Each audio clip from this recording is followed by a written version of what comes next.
धान्य ह्या तीन गोष्टी एकत्र आल्या की स्वयंपाक चांगला होतो. आणि त्या जुन्या बायानं स्वयंपाक चांगला करून जावं. जुन्या बाया म्हणजे त्यांचं कपाळ भरून कुंक आहे का त्यांनी स्वयंपाक चांगला करावा. आताच्या पोरी मध्ये आमचं नाही का पता डब्याची डब्या मसाला चव नाही का. जुन्या बाईनं जर भाकर केली का बम एवढी फुगत होती. आता भाकर फुगा ना करणारीच फुगायला लागली.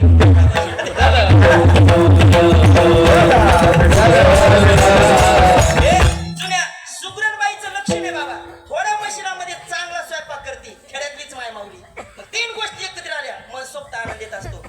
तसं कीर्तन असू द्या कथा असू द्या आज तीन गोष्टी एकत्र कोणत्या लावणी मृदंग श्रुती म्हणजे टाळ घोष आणि शिव ब्रह्मरस. आता सध्याच्या काळामध्ये लोकांना परमार्थ लय सोपा वाटायला लागलाय.